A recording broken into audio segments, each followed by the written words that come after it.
Hello hello मेरे class 12 के प्यारे प्यारे बच्चों, मेरे कॉमर्स के चीतों। आई होप आप सब अच्छे से होंगे। वापस आ चुके हैं हम लोग एक नई वीडियो के साथ, नए चैप्टर के साथ आपके बिजनेस स्टडीज़ के, जिसको हम बोलते हैं ऑर्गेनाइजिंग। ये आपका सेकंड फंक्शन ऑफ मैनेजमेंट है। इससे पहले हमने प्लानिंग को वन शॉट में कंप्लीट किया था। आज हम ऑर्गेनाइजिंग को पढ़ेंगे। इसको हम दो पार्ट्स में पढ़ेंगे क्योंकि काफ़ी लेंथी चैप्टर है। ऑर्गेनाइजिंग के अंदर आपको ऑर्गेनाइजिंग तो पढ़ना ही पढ़ना है, उसकी इंपॉर्टेंस, उसकी चीज़ें, उसके बाद में उसके स्टेप्स पढ़ने पड़ेंगे, प्रोसीजर पढ़ना पड़ेगा कैसे होता है। लास्टली आपको ना डेलीगेशन डिसेंट्रलाइजेशन के बारे में पढ़ना पड़ेगा, जिसको हम लोग सेकंड पार्ट में कवर करेंगे। आज हम सिर्फ ऑर्गेनाइजिंग और ऑर्गेनाइजिंग स्ट्रक्चर के बारे में पढ़ेंगे। अगर आप लोगों को ये बैच का मज़ा आ रहा है, कॉमर्स के चीते बैच जो आपको फ्रीली यूट्यूब पे अवेलेबल है, सो आप लोग हमारे साथ बने रहें, अपने दोस्तों को शेयर करो, बताओ कि हाँ भाई और बच्चे इस बैच में लेके आओ ताकि वो लोग समझ पाएँ। फ्री ऑफ कॉस्ट बैच है जिसके अंदर A to Z आपके कंसेप्ट क्लियर करना, उसके साथ साथ आपके नोट्स का इंतज़ाम वो मैंने किया हुआ है।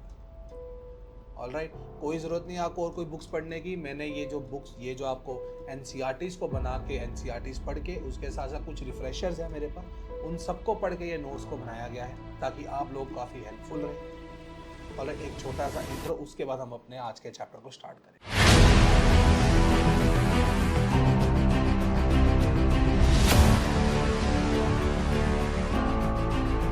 सो ऑर्गेनाइजिंग क्या है?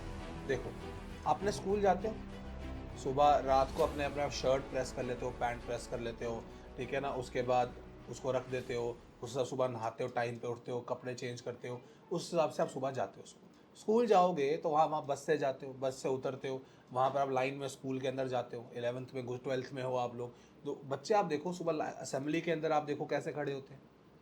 टाइम टेबल अपने स्कूल का देखो आप कि हाँ भाई ये क्लास 8 बजे शुरू होती है, 8 से 8:40 या 8 से 9, फिर 40 मिनट्स, 45 मिनट्स, 50 मिनट्स की क्लासेस होती है। ब्रेक भी बीच में आता है, आपका गेम्स का पीरियड भी बीच में आ रहा है, आप खेलने कूदने जा रहे हो, 2-2:30 बजे आपका स्कूल खत्म हो जाता है और आप घर आ जाते हो, फिर आप अपनी ट्यूशन जाते हो। एक स्कूल में घुसे, वहाँ पर आपने एक चीज़ देखी, टाइम टेबल जो आपका बना हुआ है, एक स्कूल के अंदर टाइम टेबल बना हुआ है, वो एक ऑर्गेनाइजिंग तो है। That is a organise way कि आप लोग अपने स्कूल में जाओगे, इतना इतना देर एक एक सब्जेक्ट पढ़ोगे और आप अपने घर आ जाओगे। ऑलराइट, अगर आप ट्यूशन जाते हो, ट्यूशन आपकी 1 आवर की होती है, दो ट्यूशन आपकी समझ लो। फॉर एग्जांपल आप इकोनॉमिक्स पढ़ रहे हो, आप बिजनेस स्टडीज अकाउंट्स की ट्यूशन जा रहे हो, वहाँ पर भी तो है। हम अपनी क्लासेस लेते हैं, अपना टाइम टेबल बनाते हैं कि हाँ बच्चों को आज के दिन ये क्लासें मिलेंगी, आज के दिन ये मिलेंगी, नेक्स्ट वीक का टाइम टेबल बना रहे हैं। हम भी तो ऑर्गेनाइज वे में आपके लिए वीडियोस बना रहे हैं। सो ऑर्गेनाइजिंग इज एवरीवेयर। ये नहीं है सिर्फ एक पर्टिकुलरली बिजनेस की बात की जा रही है। आपने स्कूल में फेस्ट देखो आप यार, अगर फॉर एग्जाम्पल आपके स्कूल में कोई फेस्ट है, कोई प्रोग्राम रखा आपके स्कूल वालों ने, अब उस प्रोग्राम के अंदर आप देखते हो कि बड़े बड़े सारे प्रिंसिपल आ रहे हैं, लोग आ रहे हैं, टिकट काउंटर आपने बनाया हुआ है, फूड काउंटर आप लोगों ने बनाया हुआ है, कोई बंदा है जिसके ना एक इंचार्ज भी बनाया हुआ आपने, सारे उसको रिपोर्ट करते हैं। फॉर एग्जाम्पल मैं एक स्कूल का प्रिंसिपल हूँ, मेरे पास सारी अथॉरिटी है, ठीक है। मैं बोलता हूँ हमने एक नया प्रोग्राम बनाना है, तो मैं आप डिफरेंट टीचर्स को बोलता हूँ यार आप ना हमारे फूड के इंचार्ज हो, आप हमारे टिकट के इंचार्ज हो, आप हमारी प्रमोशन या मार्केटिंग के इंचार्ज हो। वो लोग आप टीचर आप लोगों के पास आते हैं कि मैं इन बच्चों को चूज़ करती हूँ या करता हूँ, आप लोग यहाँ पर आ जाओ, ठीक है ना, आप लोग हमारे में कंट्रीब्यूट करो। तो ये जो प्रॉपरली है, और आप सब उनको रिपोर्ट करते हो, वो आगे मुझे रिपोर्ट करते हैं, ये सब क्या है? ये सब ऑर्गेनाइजिंग है। सो जैसे ही मैंने प्लान बना लिया कि हमने एक फेस्ट ऑर्गेनाइज करना है, अब उस फेस्ट के लिए मैंने सारा काम धाम झाम जितना भी चीज़ें हैं, मैंने उस सबको इकट्ठा करना है, मैंने रिसोर्सेज को साथ में लाना है, मिला के काम करवाना है, वो सब ऑर्गेनाइजिंग है। ऑलराइट, सो जैसे ही प्लानिंग खत्म हुआ, हमारा second function of management organising start हो जाता है। ऑर्गेनाइजिंग का मतलब क्या है? इट इज अ प्रोसेस जिसके अंदर आइडेंटिफिकेशन करते हैं सारे वर्क की, और उस वर्क को ना उसके हिसाब से सिमिलर ग्रुप्स में बांटते हैं कि फॉर एग्जांपल ये बंदा हमको मार्केटिंग में अच्छा लगता है, तो ये हमारा फेसबुक वाला बंदा डाल दिया, इंस्टाग्राम वाला बंदा डाल दिया, यूट्यूब शॉर्ट्स वाला बंदा डाल दिया, ठीक है ना, ये हमारा वेब पेज संभालने वाला बंदा डाल दिया। तो उस हिसाब से मैंने उस टीम को बना दी, उनको मैंने सिमिलर ग्रुप में डाल दिया ताकि वो मेरे ऑर्गेनाइजेशन के गोल्स अचीव करके थे। सेल्स वाले के अंदर मैं अपने सेल्स के बंदों को डालूंगा, जो बंदा सामान बेच सकता है, मेरा ये प्रोडक्ट ये इंसान बेच सकता है, ये प्रोडक्ट ये इंसान बेच सकता है। सो ये सब ऑर्गेनाइजिंग है जो हमें गोल्स अचीव करने में हेल्प करता है। सो ऑर्गेनाइजिंग का क्या है लिखा हुआ कि once the plans have been laid down and the objective specified, the next step is to organise resources in a manner which leads to accomplishment of objectives. The activities of an enterprise must be organized in such a manner that plans can be successfully implemented. जो हमने बनाया है उस हिसाब से अपना organise करो अपने आप को। Organising ensures that efforts are directed towards the attainment of goals laid down in the planning function in such a manner that resources are used optimally. मतलब कि एफिशिएंट और इफेक्टिव यूजेस ऑफ रिसोर्सेज तो होना ही चाहिए ताकि हम लोग अच्छे से काम कर पाए। ट्रांसलेटिंग प्लान्स इनटू एक्शंस, इसको ऑर्गेनाइजिंग बोलते हैं। ऑर्गेनाइजिंग फंक्शन जो है हमारा, it leads to the creation of organisation structure. हमारे किस्म का स्ट्रक्चर बने ना। फॉर एग्जांपल प्रिंसिपल था, प्रिंसिपल के नीचे उसने लोगों को काम बताया, उस टीचर ने हमको काम बताया, हमने भी हो सकता है जूनियर विंग में चले जाए, हम उनको बोलते रहे, दाढ़े मारते थोड़े, ओह मेरा ये काम कर दे। तो दाढ़े नहीं, प्यार से बोलना पड़ता ऑब्वियसली, लेकिन चलो ऐसे बोल रहा हूँ कि हाँ उसको बोल दे कि यार आप भी काम करोगे। तो वो सब जो चीज़ें हैं ना, ये एक प्रॉपर स्ट्रक्चर बना रहा है कि एक सीनियर एक जूनियर को ऑर्डर दिया, एक जूनियर ने अपने जूनियर को ऑर्डर दिया, तो ये एक स्ट्रक्चर बना के दे रहा है आपको। अब ये स्ट्रक्चर भी हम पढ़ेंगे क्या होता है। Which includes designing of roles to be filled by suitably skilled people and defining the interrelationship between these roles so that ambiguity का मतलब क्या होता है कि मिक्सड, कंफ्यूजन ना हो जाए, मिक्सअप ना हो जाए, कंफ्यूजन ना हो जाए इन परफॉर्मेंस। क्योंकि काम ड्यूटी दी आपको, एम्बिग्यूटी का मतलब है कि आपको ड्यूटियां मिक्स, आपको 3 बंदों ने एक अलग अलग काम दे दिए इकट्ठे, नहीं हो सकता भाई। एक बंदा एक टाइम पे एक ही काम कर सकता है। ऑलराइट, सो जैसे हमने पढ़ा था हेनरी फ्योल का 1 पर्सन, मतलब कि एक ही बंदा होना चाहिए एक बंदे को डायरेक्शन देने के लिए। तो वो चीज़ हमने principle of unity, principle of direction, ये सब चीज़ें हैं ना, ये सब फॉलो की जाती है ऑर्गेनाइजिंग के अंदर भी। तो ड्यूटीज कैन बी की परफॉर्मेंस ऑफ ड्यूटीज और डुप्लीकेशन ऑफ वर्क ना हो। जो जैसे कि हमने फॉर एग्जांपल प्रॉब्लम ना, जैसे मतलब मैंने एक आपको काम दिया, मेरे दिमाग से निकल के मैंने एक और बंदे को यही काम दे दिया, तो ये जो चीज़ें डुप्लीकेशन ऑफ वर्क नहीं होना चाहिए कि मैं इतना स्ट्रेसफुल हो गया मेरे लिए सिचुएशन, मैं अपना काम नहीं लोगों को डिवाइड किया, मैं हौच पौच हो गया सारा सिस्टम, तो मेरा उससे कन्फ्यूजन बढ़ गया। ये प्रॉब्लम नहीं होनी चाहिए। कि प्रोडक्टिव कोऑपरेशन को, इंपॉर्टेंट फॉर प्रोडक्टिव कोऑपरेशन की between personnel human resources, clarification of extent of authority and responsibility of logical grouping of activities, कि हमको अपने पर्सोनल, अपने ह्यूमन रिसोर्स को प्रॉपरली ग्रुप करना है ताकि जो स्किलफुल बंदा है, जो काम जिसको आता है वही करके दो, ठीक है ना। मतलब वही काम वो करे, ये नहीं ना कि एक बंदे को पता है कि हाँ वो वीडियो एडिटर है, कल को वो टीचिंग कर, उसको यार नहीं पता होगा इतना, हो सकता है उसको एडिटिंग के बारे में जो चीज़ें पता है वो मेरे को नहीं पता, ठीक है ना। एडिटिंग के बारे में जो चीज़ उसको पता मुझे नहीं पता, मैं एडिटिंग करूँगा और वो टीचिंग करेगा तो डिफिकल्ट हो जाए, तो ये नहीं होना चाहिए। तो ऑर्गेनाइजेशन इसको ही दूर करता है।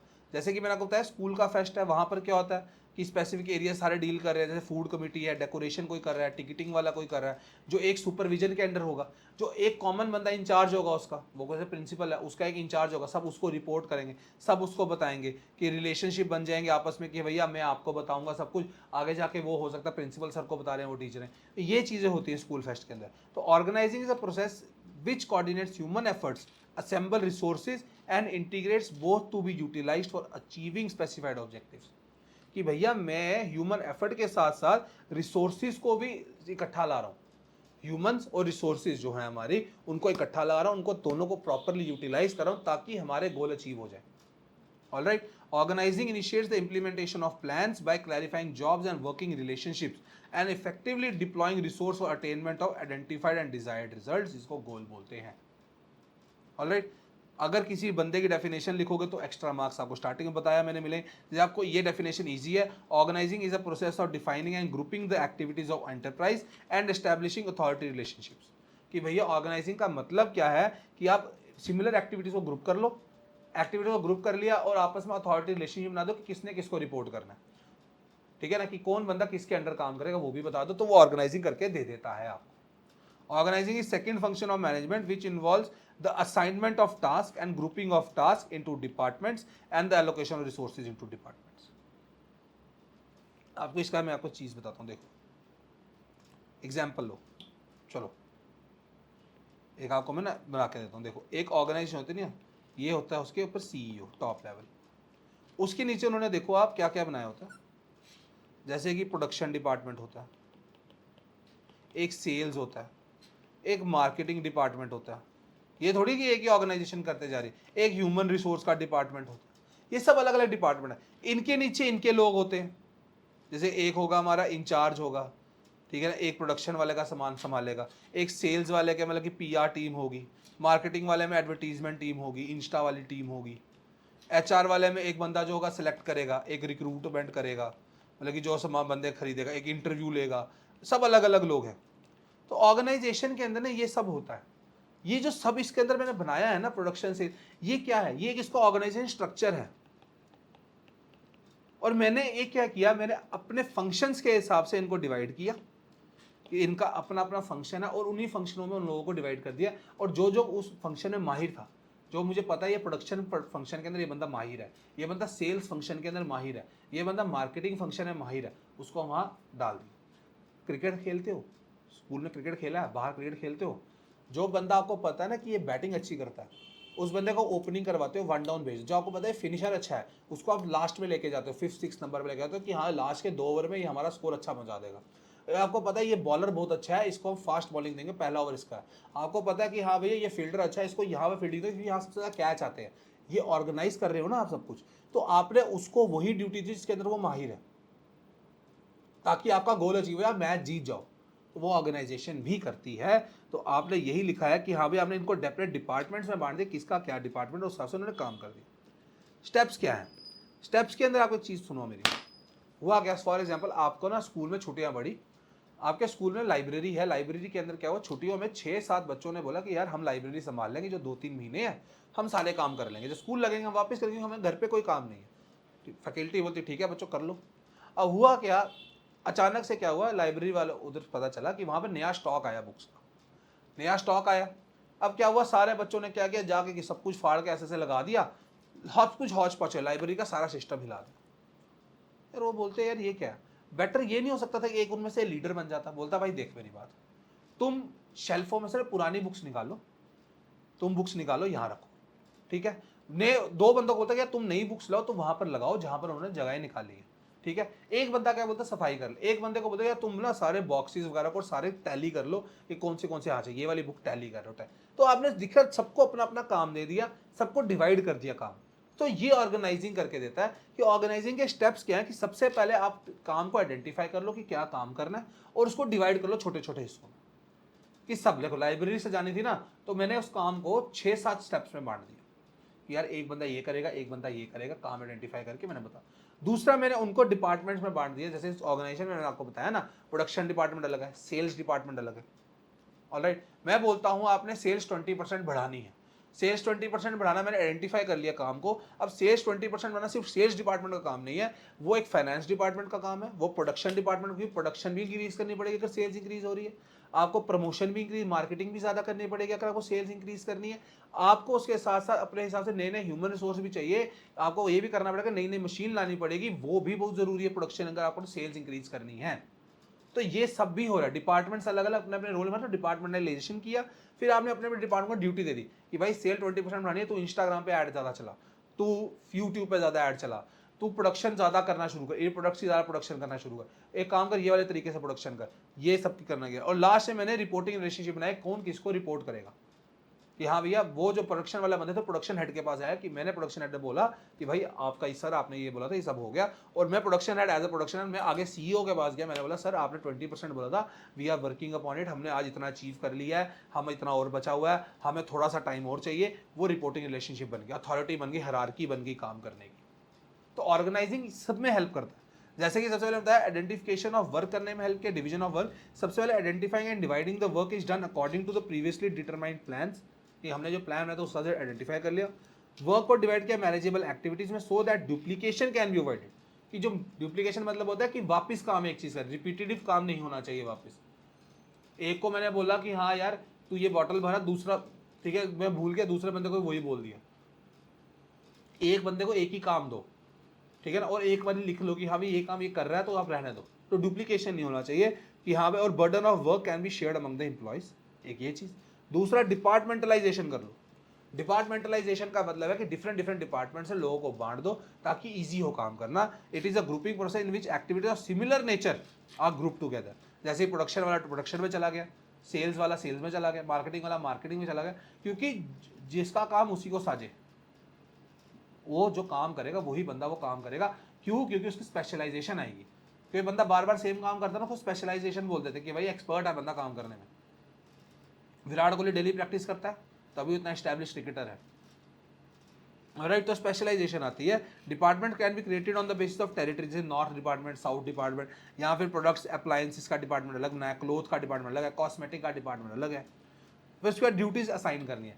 ईच डिपार्टमेंट को उसकी उसकी placed under the charge of an individual, कि प्रोडक्शन हेड होगा, एक सेल्स हेड होगा, एक मार्केटिंग हेड होगा, उनके अंदर अपना अपना डिपार्टमेंट देगा, उस हिसाब से वो जॉब्स देगा लोगों को। और उसका काम ये रहेगा कि right person for the right job को चुनना है, कि जो बंदे को जो काम आता है उसको वो काम दो। Right person for the right job उसको चुनना जरूरी है। For effective performance there should be match between nature of job and ability of an individual. ये नहीं है कि हाँ भैया जो बंदा एडिटिंग में माहिर है वो बंदा टीचिंग में ही माहिर होगा।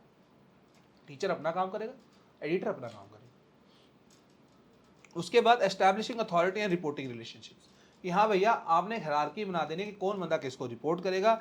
Each individual should know who he has to take orders from and whom he has to be accountable, कि किसको आंसर देना कि भाई मेरे से ये गलती हुई है या मेरा ये काम हो गया है, किसके पास जाना और कौन उसको बताएगा। This creates a hierarchical structure and helps in coordination among various departments. Alright, ये 4 स्टेप्स है एंड ये वेरी वेरी इंपॉर्टेंट है भैया, very important for your exam point of view, very important. फिर हम आते हैं इंपॉर्टेंस क्या सर, इसका फायदा क्या ऑर्गेनाइजिंग करने का। फायदा सबसे पहला मैंने आपको बताया कि आप डिपार्टमेंटलाइजेशन कर लोगे, आपको स्पेशलाइजेशन आ जाएगी। स्पेशलाइजेशन से क्या होगा, डुप्लीकेशन ऑफ वर्क नहीं होगा, वेस्टफुल रिसोर्सेज नहीं आप करोगे, रिसोर्सेज को काम का यूज नहीं करोगे। और जो बंदा बार बार एक काम करता है वो अंदर एक्सपर्ट बनता है, उसको भी नॉलेज आएगी। Organising leads to a systematic allocation of jobs which reduces the workload and enhances productivity because specific workers perform specific job on a regular basis. Repetitive performance of a particular task help worker to gain experience and leads to specialization. All right. दूसरा है clarity in working relationships, कि हाँ भैया working relationship में clarity आती है, hierarchy of structure के अंदर आपको फायदा होता है। कैसे, organising clarifies lines of communication and specifies who will report to who, कौन बंदा किसको रिपोर्ट करेगा वो भी पता चलेगा आपको। This removes ambiguity in transfer of information and instructions, it creates an hierarchical order thereby enabling a fixation of responsibility and specification of extent of authority, कि हाँ भैया एक बंदे को पता चलेगा कितनी अथॉरिटी आपके हाथ में है, अब इतनी अथॉरिटी आपके पास है, और आपको कितना इस बंदे को रिस्पॉन्सिबिलिटी पता चल जाए कि भैया आपको कितना रिस्पॉन्सिबल हो आप काम करने में, किसको आपने बताना है कि क्या काम हुआ, किसको आपने ऑर्डर लेना किससे, ये सब आपको पता होना चाहिए। ये सब ऑर्गेनाइजिंग करके दे रहा है। तीसरा, डेवलपमेंट ऑफ पर्सोनल, मतलब कि देखो इसमें क्या होता है, देखो होता क्या है ऑर्गेनाइजिंग में, प्रिंसिपल ने मेरे को, जैसे सीईओ ने, कंपनी के सीईओ ने बोला कि आप 20% सेल्स बढ़ाओ प्रोडक्शन डिपार्टमेंट के थ्रू। मेरे को उसने पावर थोड़ी अपनी दी ना, उसने मेरे को पावर डेलीगेट की, इसको हम बोलते हैं डेलीगेशन। उसने मुझे थोड़ी पावर डेलीगेट की कि आप करो। मेरे को पता चला 20% की, मैं अपने डिपार्टमेंट में गया, मैंने बोला भाई हमको बोला गया सेल्स इंक्रीज करनी है, तो मैं चाहता हूँ मैं एक टीम बनाऊँ जिसके अंदर मैं 2 लीडर चुनता हूँ। बोलते हैं ठीक है सर बनाओ बनाओ बनाओ। टीम ए टीम बी, टीम ए इसके अंडर है, टीम बी इसके अंडर है। मैंने उनको थोड़ी पावर दी कि भाई तू भी अपने तरफ से इंक्रीज करने की हेल्प कर, तू भी इंक्रीज करे, जो बेस्ट करेगा उसको मैं आगे करूँगा थोड़ा सा।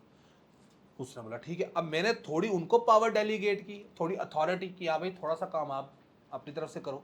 उसने अपनी टीम को बताया कि मैं ऐसे ऐसे करो, ठीक है। उसने बोला तू ये कर, पावर डेलीगेशन हो रही है, इफेक्टिव डेलीगेशन हो रही है। उसने मुझको भरोसा किया, सीईओ ने मेरे पे भरोसा किया, मैंने आगे अपने एक बंदे पे भरोसा किया, डिपार्टमेंट के 2 बंदों पे, उन्होंने आगे अपने बंदों पे भरोसा किया जो उन्होंने टीम में बनाए थे। सो दिस ऑल, अब ये देखो ना मेरी वजह से वो लोग भी तो इंप्रूव कर रहे हैं, उन लोगों को नए नए चैलेंजिंग टास्क मिलेंगे, वो बोलेंगे ऐसे अचीव करना है, वो फ्यूचर मैनेजर बनने की कोशिश करेंगे, मतलब उनका एक्सपीरियंस गेन होगा, उनका स्किल काम आएगा, क्रिएटिविटी काम आएगी, तो पर्सनल की डेवलपमेंट होगी ही होगी। बार बार वो बंदा कर रहा है ना, तो उनकी डेवलपमेंट होती है कि हाँ यार ये मेरे पे कितना भरोसा करता है, इसने मुझे कितनी पावर डेलीगेट की है। तो effective delegation allow manager to reduce their workload by assigning routine jobs to their subordinates, कि आप देखो मेरा वर्कलोड भी कम हो गया, मैंने बोला कि हाँ मेरे को इतना बोला था, थोड़ा वर्कलोड मेरी तरफ से कम हुआ, अब मैं क्या, और मैं नई चीज़ों में काम में ध्यान दूंगा, उन लोगों को भी नए काम मिले हैं करने को, क्रिएटिविटी लगाएंगे वो लोग, तो इसकी वजह से डेवलपमेंट ऑफ पर्सनल होता है। It gives them time to explore areas for growth and opportunity to innovate thereby strengthening the company's competitive position, कि हाँ भाई सबॉर्डिनेट्स के पास एबिलिटी आती है deal effectively with challenges and help them to realise their full potential. Alright, फिर आती है बात ऑप्टिमम यूटिलाइजेशन ऑफ रिसोर्स की। मैंने आपको बताया ऑर्गेनाइजिंग के अंदर क्या होता है, हम लोग डुप्लीकेशन अवॉइड करते हैं, हम लोग मिक्सअप नहीं चाहते हैं, हम लोग प्रॉपर चैनल बनाते हैं, लाइंस ऑफ कम्युनिकेशन बनाते हैं बात करने के लिए, जिसकी वजह से हमारी रिसोर्सेज को हम बेस्ट पॉसिबल यूज़ कर पाएँ, हम उनको वेस्टफुल तरीके से यूज़ ना कर पाए, कि हम लोग चाहे मटेरियल, फाइनेंशियल, चाहे ह्यूमन रिसोर्सेज हो, उनको हम लोग ये ऐसा टास्क देते हैं ताकि ओवरलैपिंग ऑफ एक्टिविटीज़ नहीं होनी चाहिए। एक ही बंदा 4 काम कर रहा है, अलग अलग तरीके से उसका रिजल्ट सेम ही है, बेटर ये है कि उसको एक काम दिया जो अच्छे तरीके से करे वो। ऑलराइट, ओवरलैपिंग और वेस्टफुलनेस नहीं होनी चाहिए। अगले बात करते हैं हम लोग एडेप्टेशन टू चेंज। अब देखो बिजनेस वर्क करता है हमारा ओपन एनवायरनमेंट, डायनेमिक एनवायरनमेंट में। ऑर्गेनाइजिंग की वजह से क्या होता है, आप लोग ना डिफरेंट चैलेंजेस जो मार्केट में आते हैं ना, उसको आप फेस करने के लिए तैयार हो जाते हैं। जैसे फॉर एग्जांपल कोई चेंज लाना, कैसे फॉर एग्जांपल हमने अपनी ऑर्गेनाइजेशन के अंदर, पहले मेरी ऑर्गेनाइजेशन एक प्रोडक्ट बनाती थी, ठीक है, हम सिर्फ फ़ोन बनाते थे। अब मैंने क्या किया कि नई लाइन ऐड किया, मैं अब टैबलेट भी बनाना शुरू कर गया हूँ, या मैं टीवी भी बनाना शुरू कर गया हूँ। मैंने नए डिपार्टमेंट बनाए, मैंने देखा मार्केट में आजकल इनका ट्रेंड चल रहा है, मैंने उस हिसाब से नया डिपार्टमेंट बना लिया। तो मैंने क्या किया, उस हिसाब से अपने ऑर्गेनाइजेशन में टीवी वालों के लिए अलग डिपार्टमेंट बना लिए। मैंने उसी हिसाब से मैंने अपने लिए टैबलेट वालों के लिए, जो टैब बनाते हैं उनके लिए अलग डिपार्टमेंट बना लिए, कि हाँ भैया कोई भी चेंज मार्केट में हो तो मैं उसकी वजह से उसको कोप अप कर सकूं। तो ऑर्गेनाइजेशन क्या करता है, ऑर्गेनाइजिंग क्या करता है, हमारे को ऑर्गेनाइजेशन स्ट्रक्चर को सूटेबली मॉडिफाई कर सकते हैं हम लोग, ताकि हमारे इंटर रिलेशनशिप बने रहे, स्टेबिलिटी बने रहे ऑर्गेनाइजेशन की, ताकि हम लोग स्मूथ ट्रांजिशंस लेते रहें। Alright, that is adaptation to change. फिर इफेक्टिव एडमिनिस्ट्रेशन। देखो जैसे मैंने बताया, ऑर्गेनाइजेशन में हम लोग रिपोर्टिंग रिलेशनशिप बना रहे हैं, क्लैरिटी दे रहे हैं कि आपका ये काम है, आपका ये काम है, डुप्लीकेशन नहीं होने देते। तो ये सब क्या है, अगर लोग अच्छे से काम करेंगे तो इसका मतलब इफेक्टिव एडमिनिस्ट्रेशन तो है ये। इफेक्टिवली लोग काम कर रहे हैं, इफेक्टिवली एडमिनिस्ट्रेशन हो रही है यहाँ पर, तो अच्छे से गोल्स अचीव हो पाएंगे, कोई प्रॉब्लम नहीं होगी अचीव करने में। तो इफेक्टिव एडमिनिस्ट्रेशन का मतलब ये है कि clarity in working relationship enable proper execution of work, management becomes easy which brings effectiveness in administration.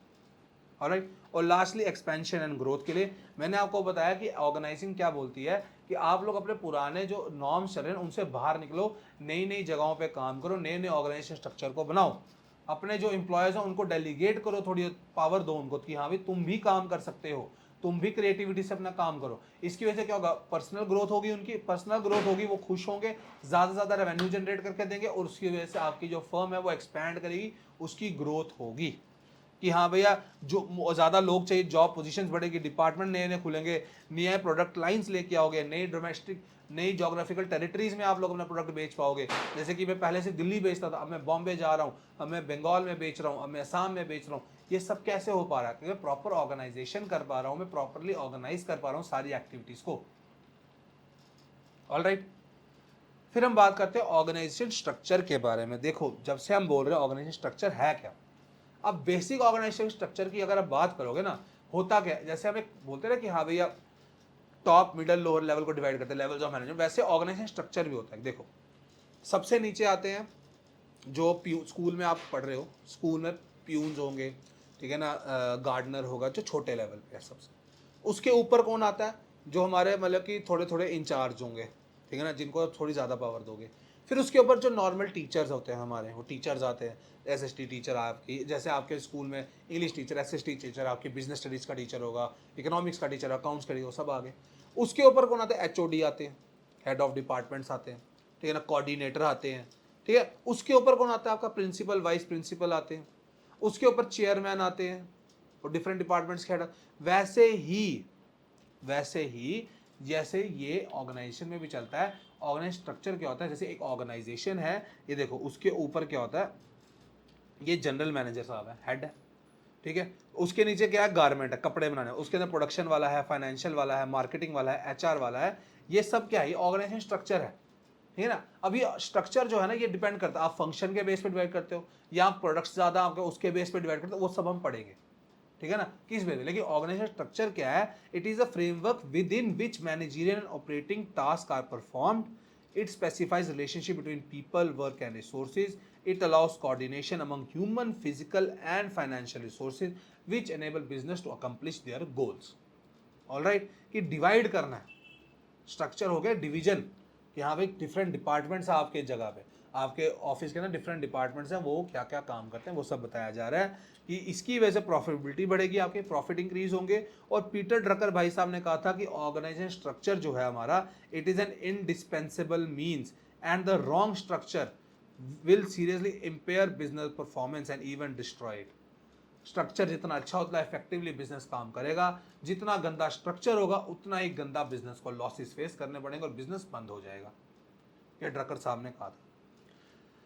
Organisation structure जो है हमारा डिपेंड करता है स्पैन ऑफ मैनेजमेंट में। देखो स्पैन ऑफ मैनेजमेंट का मतलब होता है एक मिनिमम इंप्लॉयज कितने एक बंदा हैंडल कर सकता है, मिनिमम इंप्लॉयज एक मैनेजर कितने हैंडल कर सकता है, वो स्पैन ऑफ मैनेजमेंट। जितना स्पैन बड़ा होगा ना उतने स्ट्रक्चर बड़ा होगा आपका। ऑब्वियसली बात है ना, अगर एक ऑर्गेनाइजेशन में एक मैनेजर है 100 इंप्लॉय फॉलो कर सकता है, अपने अंदर संभाल सकता है। एक ऑर्गेनाइजेशन है जिसके अंदर जो मैनेजर है वो सिर्फ 20 इंप्लॉय फॉलो कर सकता है, तो ऑब्वियसली बात है 100 वाला जो स्ट्रक्चर है वो बड़ा है, जो 20 वाला वो छोटा है। तो स्पैन ऑफ मैनेजमेंट काफ़ी ज़्यादा डिपेंड करता है। जो स्ट्रक्चर है वह फ्लो ऑफ कम्युनिकेशन को बड़ा स्मूथ बनाता है, बेटर कंट्रोल रखता है आपके ऊपर। जैसे कि एग्जांपल लो आप, सुमित ने क्या किया, एक सुमित है इंसान, उसने बिजनेस ट्रैवल एजेंसी खोली। ट्रैवल एजेंसी में उसको पता है 10-15 किस्म के काम होते हैं, टिकट बुक कराना, पैसे करना, फ़ोन करना, ठीक है ना, किसी को नए ऑफर आना वो बताना, ठीक है ना, वीज़ा वालों को फ़ोन करना, नए नए HR वालों को कि नया एम्प्लॉय चाहिए, एक टाइपिंग वाला चाहिए, जो टिकट बुकिंग वाला चाहिए, तो ये सब काफ़ी काम है। तो उसने अपनी ऑर्गेनाइजेशन को डिवाइड कर दिया फंक्शंस के अंदर। उसने बोल दिया भाई तू मेरी बात सुनो, एक बंदा है जो रिजर्वेशन करेगा, उसमें कौन कौन आ गया, जो टिकट बुक करेगा, एयरलाइन की, रेलवे की अलग बंदा करेगा, बस की अलग कर रहा है, ठीक है। फिर एक आ गया आपका जो बंदा रेवेन्यू करता है कलेक्ट, कि हाँ भाई जो बंदा मतलब कि इधर बैठा होगा जो हमारा रेवेन्यू कलेक्ट करे। एक आएगा जो सेल्स करता है, सेल्स मतलब कि जो फ़ोन करेंगे, हेलो सर नया ऑफर आया, ये आया सर, ऐसा आया। एक होगा जो आपका सारा रिकॉर्ड रखेगा, अकाउंटेंट वगैरह होगा। तो ये सब फंक्शंस डिवाइडेड हैं, ये सब फंक्शंस डिवाइडेड हैं डिफरेंट डिफरेंट। इसकी वजह से अगर ये फंक्शंस और लोगों के बीच में अच्छे रिलेशनशिप रहेंगे, ठीक है ना, ये डिपार्टमेंट्स के लोगों के आपस में और आपस में जो बाहर के जो जो हमारे कस्टमर उनके रिलेशनशिप अच्छे रहेंगे, तब भी एक ऑर्गेनाइजेशन अच्छा अचीव कर सकते हैं। तो ऑर्गेनाइजेशन स्ट्रक्चर जितना अच्छा होगा, जितने अच्छे लोग वहाँ काम करेंगे, उतनी ऑर्गेनाइजेशन अच्छा अचीव कर सकती है। टाइप्स क्या है, सबसे पहले आता है फंक्शनल स्ट्रक्चर, जिसको हम स्टार्टिंग से पढ़ रहे हैं। जैसे कि देखो ये हेड है, इसने सिर्फ फंक्शंस के बेस के ऊपर कि एक मेरी इधर फाइनेंस की टीम है, एक मेरी मार्केटिंग की टीम है, एक ऑपरेशंस की टीम है, इसके बेस पे इसने डिवीजन कर दिया, division on basis of functions. तो इसको हम बोलते हैं फंक्शनल स्ट्रक्चर।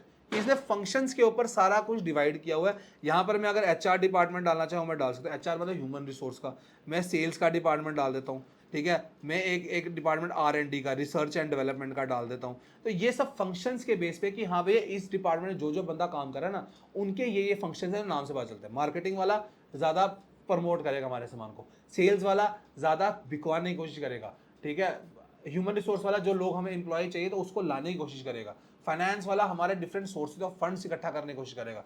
ये सब ये करते हैं। ऑलराइट, बेसिस है क्या, grouping of jobs of similar nature under functions and organising these functions as separate departments. कि भैया मार्केटिंग वाले में जो बंदे मार्केटिंग करते हैं उनको ग्रुप किया, सिमिलर बंदों को, उनके बेस पे एक डिपार्टमेंट बना दिया, वो सब मार्केटिंग में काम करेंगे। तो वो होता है हमारा functional department. All department report to a coordinating head. HR department का हेड होगा HR वाले का, इसका अपना हेड होगा, इसका अपना हेड होगा, सेल्स वाले का अपना हेड होगा, ठीक है ना। ये सारे जो बंदे हैं सेल्स डिपार्टमेंट के अंदर वो सब सेल्स वाले को हेड पे ना शाम को बोलेंगे सर हमने आज इतना इतना काम किया, वो सब आएगा आगे। ये जो हेड है हमारे, ये आगे CEO को बताएंगे ऐसा ऐसा काम चल रहा है, फंक्शंस के आधार पर सारा काम हुआ है। जैसे कि मैन्युफैक्चरिंग के अंदर, बिजनेस के अंदर, उसके अंदर प्रोडक्शन होगा, परचेज होगा, मार्केटिंग वाला होगा, अकाउंट्स वाला होगा, HR वाला होगा। These department further divided into sections कि हाँ भैया मार्केटिंग में इंस्टा वाला अलग है, यूट्यूब वाला अलग है, उस हिसाब से, ठीक है। सिमिलर और रिलेटेड जॉब्स को इकट्ठा ग्रुप करना जरूरी है फंक्शन के अंदर, तभी होगा। अगर आपने काम को डिवाइड नहीं किया उस तरह से, फिर काम नहीं चलेगा भाई, मैं पहले बता रहा हूँ आप लोगों को। उसके साथ साथ सूटेबिलिटी के ऊपर बात की जाए, ये वहाँ काम आता है जहाँ लार्ज ऑर्गेनाइजेशंस है, जिनके पास डाइवर्सिफाइड एक्टिविटीज़ है, ऑपरेशन है, स्पेशलाइजेशन वाले, जिसके अंदर स्पेशलाइजेशन का काम है। फॉर एग्जाम्पल साइकिल बनाने वाली जो टीम है, जैसे हमारे मैं बोलता हूँ बिजनेस है, साइकिल बनाते हैं वो। अब साइकिल बनाने वालों को, उनको क्या क्या लोग चाहिए, एक उनको मैन्युफैक्चरर चाहिए कि हाँ भैया कौन बनाएगा, जहाँ का, एक सेल्स वाले भी चाहिए, एक मार्केटिंग वाले भी चाहिए उनको, ठीक है ना, बड़ा काम है मेरा तो, मेरे को मार्केट भी तो करना पड़ेगा। फाइनेंस वाले चाहिए, क्योंकि साइकिल बनाना आसान काम तो है नहीं बच्चों। साइकिल बनाने में 2,000 रुपये एक साइकिल बनाने में खर्चा आता होगा, 2, 15, 100, 1,000 रुपया, 1,000 रुपया भी आता होगा। तो एक तो है नहीं एक साइकिल बनाना है, कम से कम भी 5,000 साइकिल तो बनाते हैं वो लोग, डिस्ट्रीब्यूट करते हैं उनको। इसके फायदे क्या है, पहला फायदा क्या, एक तो स्पेशलाइजेशन आ जाती है, क्योंकि लोगों को सिमिलर ग्रुप में बांटा हुआ है, वो लोग अपना काम वापस बार बार करते रहेंगे तो उनको और काम रेपिटेटिव काम करेंगे, एक्सपर्ट बनेंगे, तो स्पेशलाइजेशन आएगी, तो डुप्लीकेशन ऑफ वर्क नहीं होगा। दूसरा, कंट्रोल और कोऑर्डिनेशन बढ़ेगा हमारा, क्योंकि सिमिलर टास्क परफॉर्म कर रहे हैं हम सारे लोग, तो हमको पता है कि हाँ भाई इनके टास्क तो लगभग सेम ही है, हमको थोड़ा बहुत तो पता ही चल जाता। तीसरा, मैनेजरियल ऑपरेशनल एफिशिएंसी, क्योंकि एफिशिएंसी स्पेशलाइजेशन है, एफिशिएंसी है, तो स्पेशलाइजेशन की वजह से क्या होगा, प्रॉफिट इंक्रीज होगा। तीसरा, डुप्लीकेशन ऑफ एफर्ट नहीं होगा, डुप्लीकेशन ऑफ एफर्ट नहीं होंगे तो इकोनॉमीज ऑफ स्केल बढ़ेंगे। इकोनॉमीज ऑफ स्केल क्या होते हैं, हमारा प्रॉफिट इंक्रीज होना चाहिए, ऐसे काम करो जिससे प्रॉफिट इंक्रीज हो। उसके बाद इजी ट्रेनिंग ऑफ एम्प्लॉयज, क्योंकि हमको लिमिटेड रेंज के ऊपर काम करना है, ये मार्केटिंग वालों की रेंज पे काम करना है हम लोगों ने, ये सेल्स वालों की रेंज पे काम करना है, उनको ज़्यादा स्किल तो सिखाने तो इजी ट्रेनिंग देनी पड़ती है, ठीक है। डिफरेंट फंक्शंस को, सारे फंक्शंस को अटेंशन मिल रहा है अपना। लेकिन सर डिसएडवांटेज भी है कुछ। डिसएडवांटेज क्या है, सबसे बड़ा डिसएडवांटेज क्या है कि लोग क्या करते हैं, ओवरऑल ऑब्जेक्टिव भूल जाते हैं ऑर्गेनाइजेशन का, अपने डिपार्टमेंट का ऑब्जेक्टिव को फुलफिल करना शुरू हो जाता है, on the cost of organisational objective, वो डिपार्टमेंटल ऑब्जेक्टिव्स को फुलफिल करना कोशिश कर लेते हैं, जिसकी वजह से फंक्शनल एम्पायर्स बन जाते हैं। उसके बाद प्रॉब्लम्स इन कोऑर्डिनेशन, कि भैया आपस में हो सकता है सेल डिपार्टमेंट और फाइनेंस डिपार्टमेंट की प्रॉब्लम चल रही है, कोऑर्डिनेशन नहीं कर पा रहे अच्छे से, दिक्कतें आ रही हैं। तीसरा, कॉन्फ्लिक्ट ऑफ इंटरेस्ट, कि हाँ भैया देखो, जैसे कि मैं बोलता हूँ आपको, सेल्स डिपार्टमेंट ने बोला 10% सेल्स इंक्रीज करनी है तो आपको डिस्काउंट देने पड़ेंगे, बोलते हैं ठीक है। फाइनेंस वाला बोलता है डिस्काउंट नहीं दोगे तो हम लोग डूब जाएंगे, हमारा आगे लॉस चल रहा है, यहाँ पर फंस जाते हैं। जैसे कि मैं बोलता हूँ, सेल्स वाला बोलता है कि हाँ भैया हमको ना थोड़ा डिजाइनिंग टीम होती है पर थोड़ा डिजाइन चेंज करना चाहिए, सेल्स वाला बोलता है हाँ ठीक है। प्रोडक्शन वाला फंस जाएगा, वो बोलेगा भाई 20,000 यूनिट बोले थे, अब तुम बता रहे हो मैंने जब 18,000 बना ली, अब तुम बोलते हो डिजाइन चेंज करना है, प्रॉब्लम आ गई। लास्टली, इनफ्लेक्सिबिलिटी हो जाती है, जैसे कि मैं बोलता हूँ सेम दो तलवारें एक म्यान में नहीं रह सकती, ठीक है। उसी तरह क्या होता है कि फॉर एग्जाम्पल दो लोग जिनके पास सेम स्किल्स हैं, ठीक है ना, वो आपस में पहले बस के बात कर रहे हैं, लेकिन वो देखते हैं कि हाँ यार ये बेटर हो रहा है, वो बोलता है नहीं यार तेरा अच्छा नहीं है, तो एक दूसरे को अप्रिशिएट नहीं करते, फिर वो लोग, वहाँ पर भी ये डिपार्टमेंट फंस जाता है, वहाँ पर भी ऑर्गेनाइजेशन को प्रॉब्लम आती है कि हाँ भैया फंक्शनल स्ट्रक्चर जो है, फंक्शनल ऑर्गेनाइजेशन स्ट्रक्चर है, यहाँ पर फंस जाता है। फिर हम बात करते हैं डिविजनल स्ट्रक्चर। अब डिविजनल स्ट्रक्चर कब आता है, जब हम बोलते हैं कि एक से ज्यादा प्रोडक्ट्स पर ऑर्गेनाइजेशन डील कर रही है। फॉर एग्जाम्पल मैं बोलता हूँ 1+ वाले हैं, 1+ वालों का एक है फोन, एक है टैबलेट, एक है टीवी, ठीक है, एक है जो ईयरफोन आ गए, स्पीकर आ गए जो ईयरफोन लगाते हैं लोग, एक है चार्जर। अब ये देखो, फोन वालों की टीम अलग है, फोन वालों का प्रोडक्शन डिपार्टमेंट अलग है, सेल डिपार्टमेंट अलग है, ठीक है ना। जैसे कि मैं बोलता हूँ, ये आ गया 1+, ठीक है। अब 1+ क्या क्या प्रोडक्ट बनाती है, फोन, टैबलेट, टीवी, ईयरफोन बोल देते हैं, और एक और डिपार्टमेंट ले लेते हैं ईयरफोन वाले। अब ध्यान से देखो ये चीज़, अब फोन वालों की ना, इनका देखो, इनका सेल्स का अलग होगा, इनकी मार्केटिंग अलग होगी, इनका फाइनेंस अलग होगा। टैबलेट वालों के भी सेल्स, मार्केटिंग, फाइनेंस, टीवी वालों का भी सेल्स, मार्केटिंग, फाइनेंस, ईयरफोन वालों का भी सेल्स, मार्केटिंग, फाइनेंस, इन सबका अलग अलग है। तो मतलब कि इन्होंने क्या किया कि ऑर्गेनाइजेशन स्ट्रक्चर जो है, हर एक प्रोडक्ट के हिसाब से अलग अलग फंक्शन डिवाइड किए। पहले इन्होंने प्रोडक्ट डिवीजन किया, उसके बाद इन्होंने फंक्शंस में उन्हीं प्रोडक्ट्स को डाला है, मतलब कि इसके अंदर ही फंक्शनल हो रहा है, लेकिन हर एक अपने अपने प्रोडक्ट का अपना अपना फंक्शनल डिपार्टमेंट्स हैं। ऑल राइट, कि हाँ भाई structure comprise of separate business units, each unit has a divisional manager who has authority over the unit, responsible for its performance of loss, profit and loss. देखो phone वाले का, अभी देखो ना, फोन की डिवीजन है अपनी, देखो अभी देखो, ये फोन अपना एक डिवीजन है ना, ये समझ लो डिवीजन है, ये भी एक डिवीजन है, इन सबका एक हेड होता है, इसका भी एक हेड होगा अपना, इसका भी एक हेड होगा अपना, इसका भी एक हेड होगा अपना। ये सारे हेड ना सीईओ को सुनाते हैं कि भैया ऐसा ऐसा हो रहा है। इन सबका सेपरेट डिविजनल यूनिट्स का अपना अपना एक हेड है, जो अपने अपने प्रॉफिट लॉस के हिसाब से सब कुछ कर रहे हैं कि हाँ भाई each division is a multi functional, because in each division functions like production, marketing, finance, purchase are perform. देखो ना, फोन वाले में अपने चल रहे हैं, उसमें अपने चल रहे हैं, टैबलेट वाले में, टीवी वाले में अपने चल रहे हैं। Each division is self contained as a develop expertise in all functions related to product line, with in each division the functional structure is adopted। हर एक डिवीजन में अपना अपना फंक्शनल स्ट्रक्चर है। जैसे ये देखो, ये एक्स प्रोडक्ट है, ये वाई प्रोडक्ट है, एक जेड प्रोडक्ट है। एक्स प्रोडक्ट के अपने डिपार्टमेंट है, वाई के अपने हैं, जेड के अपने हैं, इसका अपना हेड है, इसका अपना हेड है और इसका भी अपना एक हेड है। एक मिनट, हेड, एक मिनट, मैंने शायद से पढ़ा नहीं गया ना तुम लोगों से, मेरे से खुद नहीं पढ़ा गया तो तुमसे कैसे। इसका भी अपना एक हेड है, इसका भी अपना एक हेड है, इसका भी अपना एक हेड है। ऑल राइट, चलो अब इसकी सूटेबिलिटी का है। सूटेबिलिटी है जहां पर लार्ज वैरायटी ऑफ प्रोडक्ट्स है, ऑर्गेनाइजेशन ने ग्रो करना है, उसको ज़्यादा एम्प्लॉय चाहिए, ज़्यादा डिपार्टमेंट बनाने पड़ते हैं और नए लेवल्स ऑफ मैनेजमेंट लाने पड़ते हैं, वो लोग डिविजनल स्ट्रक्चर को बनाते हैं। जैसे कि देखो, एक डिवीजन कॉस्मेटिक है, एक गारमेंट, एक फुटवेयर, एक स्किन केयर है। गारमेंट वाले में human resource, marketing, research and वाले में परचेजिंग है। वैसे स्किन केयर वाले में भी अलग अलग डिपार्टमेंट होंगे, अलग अलग फंक्शन के बेस पे। कॉस्मेटिक वाले में अलग फंक्शन के बेस पे डिपार्टमेंट होंगे। ये याद रखना मेरी बात, ठीक है। अगर मैं सिर्फ अकेला इसकी बात करूं, ये अगर मैं सिर्फ अकेला ये बनाऊं तो ये एक सिर्फ फंक्शनल है। अगर मैं इसके अंदर ही 4-5 सब डिवीजन बना रहा हूं, उसके बाद सबके फंक्शन बना रहा हूं, तब वो डिविजनल स्ट्रक्चर है। ये याद रखना। फायदे क्या है? सबसे पहले प्रोडक्ट स्पेशलाइजेशन, इसकी वजह से हमको क्या होता है, स्किल्स आ जाते हैं। हर एक बंदे का अपना अपना डिविजनल हेड है, उसके अंदर स्किल्स आते हैं, वो सीखता रहता काम, ठीक है। उसको काम आएगा, उसको एक्सपीरियंस आएगा, तो आप कल को अच्छे उसको मैनेजर बनने की कोशिश करेगा और अच्छी स्किल्स इंप्रूव करेगा।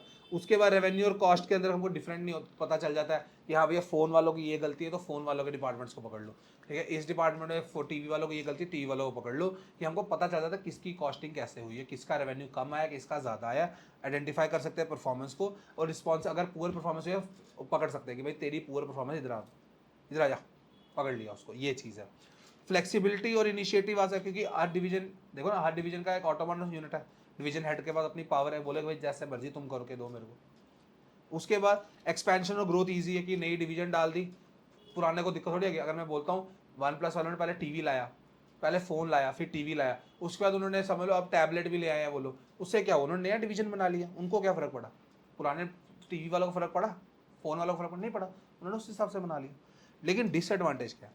कॉन्फ्लिक्ट आ सकता है डिफरेंट डिविजन्स के बीच में, काफ़ी ज़्यादा कॉन्फ्लिक्ट आ सकता है डिफरेंट डिवीजन के बीच में एलोकेशन ऑफ फंड्स के लिए। हो सकता है कि भैया टीवी वालों को 10 करोड़ मिले हों, टैबलेट वालों को 5 करोड़ मिले हों। बोले यार ये क्या बात है?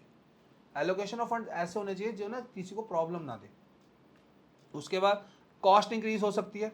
फॉर एग्जाम्पल देखो ना, टैबलेट में भी जो चीज़ें डलेंगी, स्क्रीन बड़ी होगी, लेकिन जो अंदर का सेटअप है चलाने का और जो फ़ोन का है वो तो सेम ही होगा, ठीक है। अगर मैं बोलता हूँ एक कंपनी ने बाइक निकाली है, ठीक है, तो उसने एक और बाइक बनाई, तो बाइक का जो पार्ट्स होंगे बेशक अलग अलग होंगे, लेकिन जो टेक्निक है अंदर वाली वो तो सिमिलर ही होगी ना, लगभग तो सेम ही होगी। तो डुप्लीकेशन ऑफ एफर्ट हो सकते हैं इसके अंदर। और डिविजनल हेड के बाद अथॉरिटी होती है कि वो डिवीजन को जैसे मर्जी कर ले, तो वो अपने पास ना पावर का मिसयूज़ कर सकता है, ऑर्गेनाइजेशन के ऑब्जेक्टिव को छोड़ सकता है, और वो अपने फंक्शंस को अचीव करने में, अपने जो गोल्स हैं उसको अचीव करने में ज़्यादा काम कर सकता है। ये है आपके दो। अब इनके बीच में डिफरेंस पढ़ेंगे।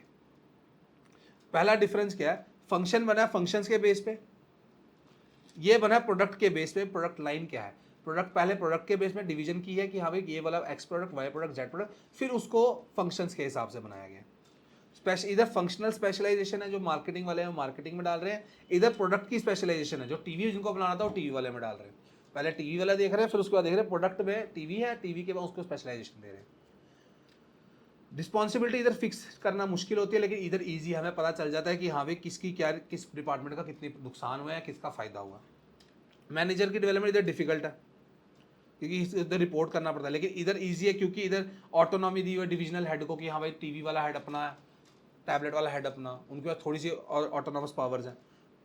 उसके बाद कॉस्ट की बात की है, फंक्शंस आर नॉट डुप्लीकेटेड। इधर फंक्शंस के अंदर प्रोडक्शन वाला अपना काम कर रहा है, एक ही तो प्रोडक्ट है, एक ही प्रोडक्ट के ऊपर सारे काम कर रहे हैं।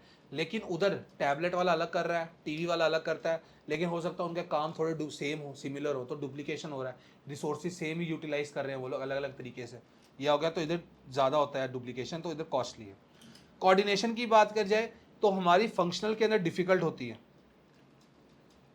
लेकिन डिविजनल के अंदर ईजी है। बिकॉज होता क्या है, टीवी वाले ही सारा कुछ काम कर रहे हैं कि easy because all functions related to a particular product are integrated into one department. कि सारे जैसे कि टीवी बना रहे हैं तो सब टीवी वाले इकट्ठे हैं।